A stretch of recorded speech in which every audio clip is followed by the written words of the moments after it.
In this coaching session, we're with a client of mine called Chelsea who's struggling to speak authentically to camera. And in the video, we discover the pattern that's holding her back from being her true self and watch how it can completely dissolve. Yeah, I tend to present. So, I feel like that's something that I noticed right away with the process. I feel like my normal Chelsea self is different from my online presence Chelsea self, which I want to bridge that gap. I feel it too. I have to talk a certain way or present a certain way. Yeah. We'll do a take one. So a 30-second, something like a rough idea, like a YouTube intro, and see if rather than me sort of coaching you and being like, right, this is what you should do. It's in the moment experiential. We'll sort of work on it together as it comes up. Okay. This is so funny. So I'm feeling my body get anxious. It's so great. It's good. Perfect. Love it. Okay. Right. I've been toying with this idea of why it's actually easier to believe in yourself and work on your mindset than it is to just stay the same and the way that you are.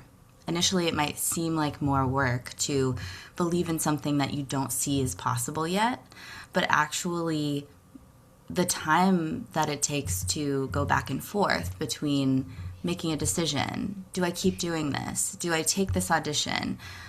Giving yourself an out. All of those things really drain your energy, and actually believing and committing 100%, cutting off all other options, is actually what's going to get you to your goal, but it'll also put more energy toward your goal.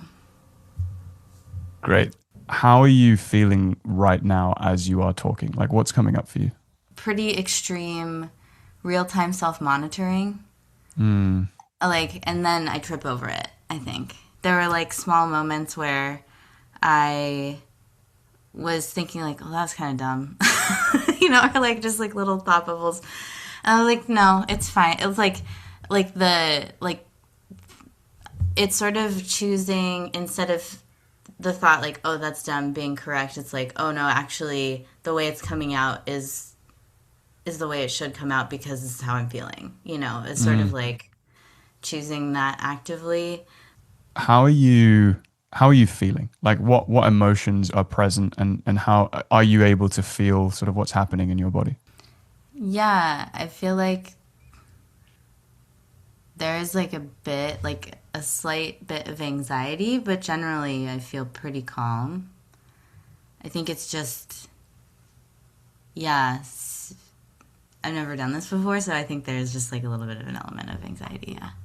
Okay, cool. Where do you feel the anxiety? On my arms. I don't know what, they tingle. Cool, okay, great. Yeah. So arms tingling slightly. Do you feel any other sensations in your body if you just sort of bring in your presence down?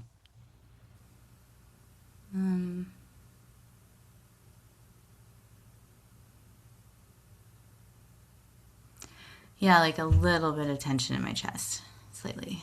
Yeah, cool. Great. Okay, so some tingling in the arms. That seems to be associated with some sort of anxiety. There's a tension in your chest. Great. Yeah.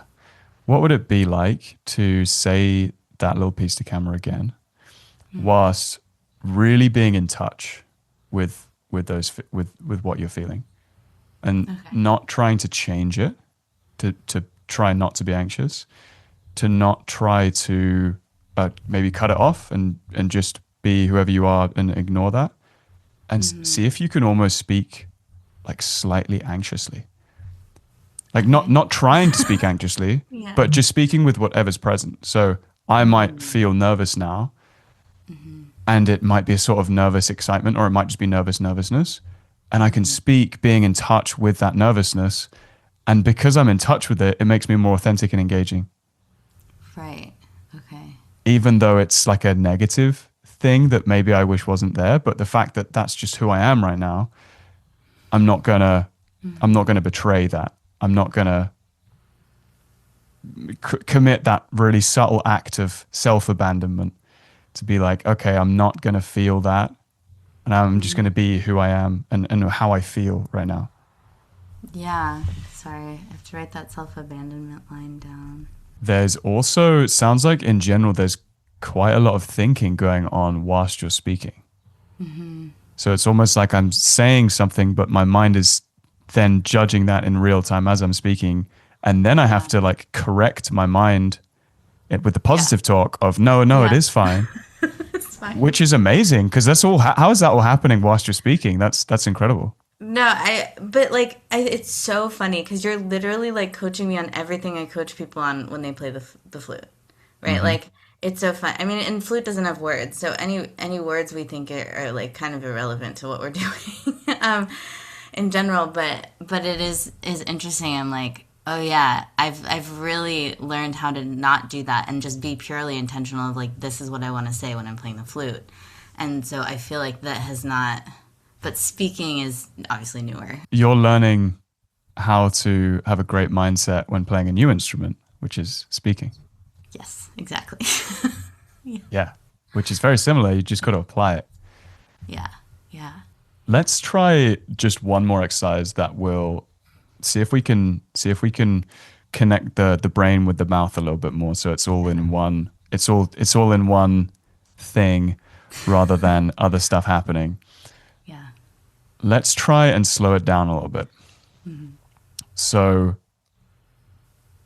almost imagining it's like a mind mouth connection. So imagining your consciousness is in the words that you're saying. It's in your mouth as the words are coming out of your mouth. So we just did the drop down into the body consciousness. Let's almost put that consciousness in the mouth. And I would like you to try and see if you can speak more slowly and just be totally in tune with the words that you are saying. So almost putting those thoughts that are going off into the distance and judging and then coaching and then being positive and then judging again. See if those can just all just come out of your mouth. So not Okay. voicing those thoughts, but Right. just channeling all of your attention into the words that you're saying right in front of you right now. And Okay. there's going to be an element of trust Yeah. that needs to happen here.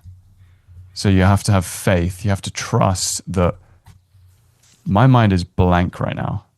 And I hope what I'm going to say, no, that's the wrong way of saying it. Not I hope what I'm going to say. I trust what I'm going to say next is the right thing.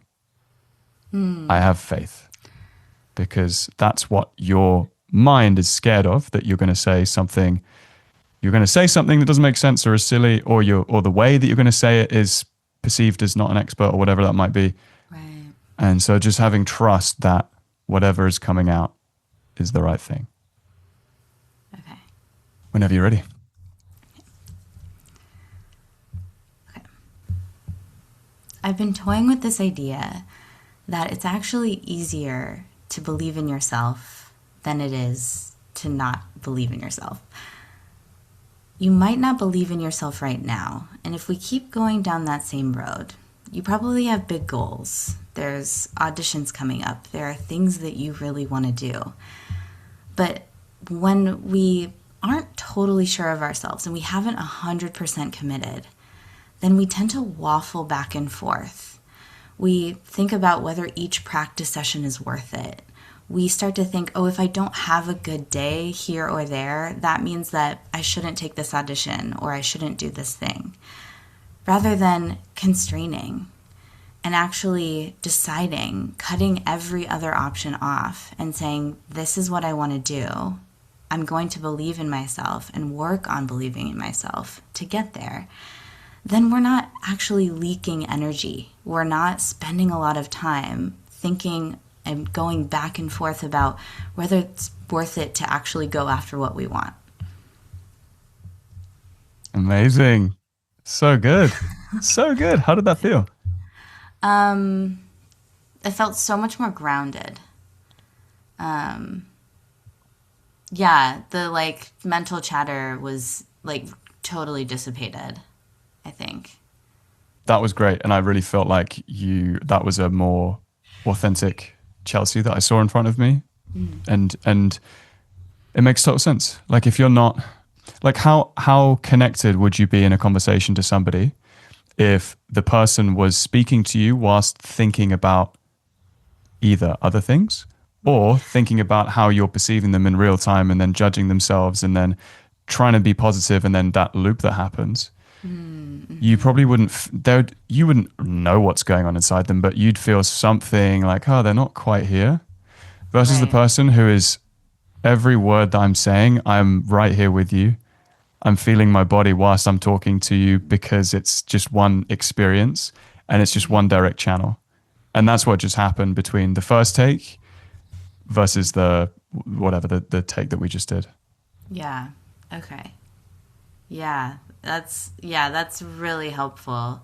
And it's also helpful to think about, I know how that happens and shows up in other people, and to be able to see like, oh, right, and they act weird when they do that. Like I'm probably acting a little bit weird when I'm doing that too. So that's very, very helpful. Yeah. Yeah, I know that I'm in social situations. Whenever I'm in a social situation and for whatever reason, I'm like in my head, Yeah. I just know I'm not I know, coming across as how I want, and it's like the connection isn't quite there, and it's frustrating in the moment because I'm like, oh man, I wish I wasn't in my head, and then it's like going into the body, it's connecting again with that person, Right. it's being here, and it's the same process when we talk on camera. There's a mental dialogue that happens. It's kind of comes down to that perfecting versus connecting rhyme. It's like the self-monitoring is perfecting versus the connecting is just being here right now with your thoughts and your words as one with the camera. Yeah. Okay. Yeah. This is super helpful. Thank you so much. No worries at all. No, it's Appreciate it. so good to connect with you. And you're doing great inside the program. I'm really looking forward to seeing some of your intros and stuff. Seeing those first few videos that we're going to map out for YouTube. It's super exciting. Yeah, so- Okay. Yeah. I'm excited. Thanks. all right. Cheers, Chelsea. Have a great day and a You good too. morning. Thanks for getting Thank up you. early. Okay. Appreciate you. Bye. Cheers. In that clip with Chelsea that you just watched, you can see how by doing some inner work, your outer habits and your outer methods of communication start to transform. At the same time, after working with thousands of clients, I've identified a series of cornerstone key outer habits that you can control by just focusing on them that massively help when you are speaking on camera, specifically for social media and YouTube. It's called the First 10 Seconds Checklist, and it's something that you can have on your wall or in front of you to remind you of the key outer habits that boost trust and engagement when you speak on social media. With time, these habits will become ingrained so you don't even have to think about them. You can find that in the description below. If you would like a step-by-step roadmap on how to speak authentically on camera so that you can grow your business and personal brand, check out this video next.